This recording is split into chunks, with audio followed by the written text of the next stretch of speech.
Hey, what's going on, YouTube? I just wanted to spend some time. I know, everyone's freaking out with coronavirus and everything's going on, and I just wanted to give you my take on it and let you know what I thought and see where we can go from this. So stick around.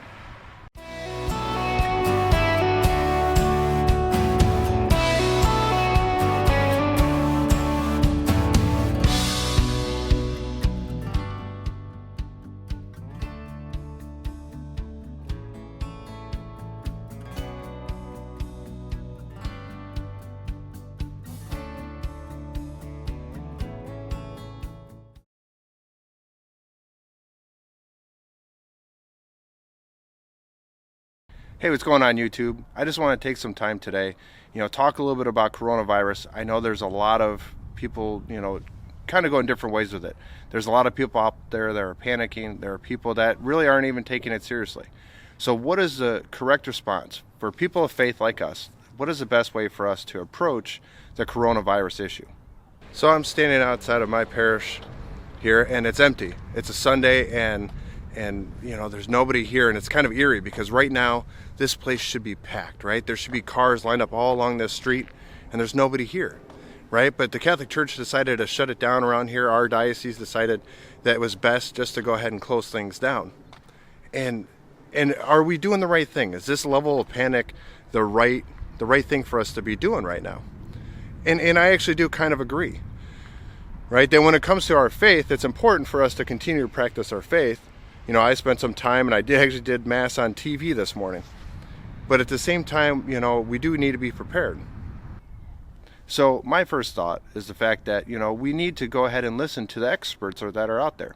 Simply because we have faith doesn't mean that we can just absolutely trust that God is going to keep us healthy and protect us from coronavirus.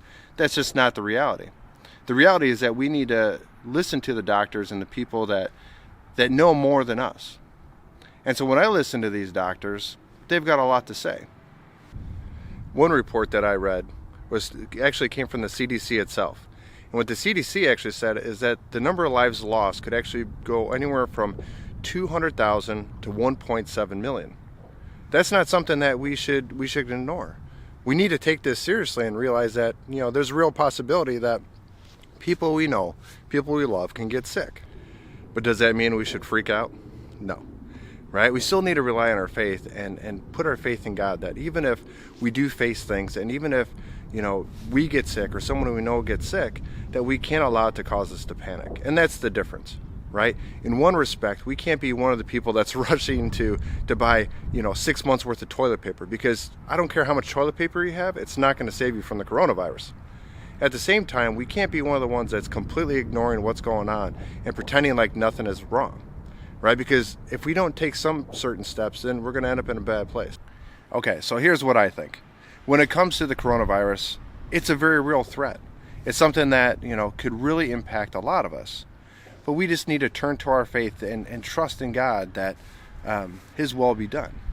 One of my favorite things from Ignatian Spirituality is this idea of indifference, right? That we should be indifferent to the ideas of wealth versus poverty, or health versus sickness. And if we apply this same approach to this situation, we actually look at it and say, okay, well, in this case, I'm not going to worry about whether or not I'm healthy or sick or whether I get coronavirus. The idea is that you're supposed to focus on whatever's going to draw you closer to God. That God will use moments like this to test and push each one of us and hopefully draw us closer to Him. So first and foremost, I think we need to be prepared. When I hear the statistics from the CDC, I take them at their word. And I truly believe that if we don't take the appropriate steps, that a lot of people could get sick. And, doing things like volunteer quarantining and staying at home as much as possible, avoiding gatherings. So I think taking these steps now is the first step towards, doing what we're called to do.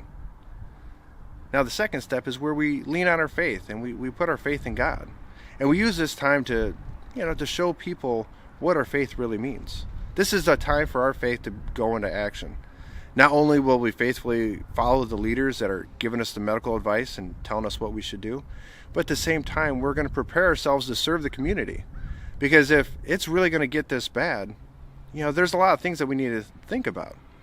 Not only are people going to get sick and we're going to run out of hospital beds, but there's going to be a huge hit to our economy.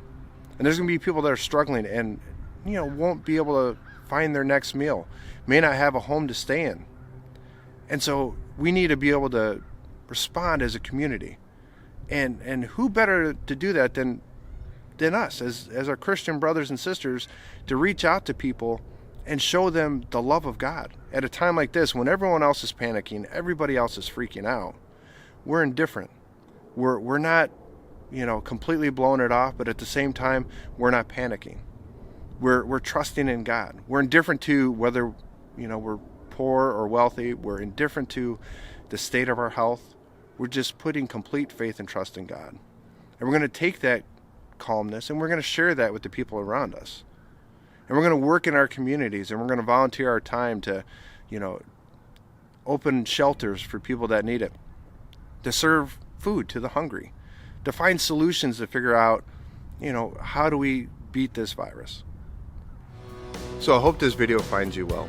Find ways to stay connected to your faith, to the community around you, right? Stay patient, stay calm, don't panic, don't freak out, and just be a good member of your community. Show the love of Christ to those around you, and I'll see you in the next video.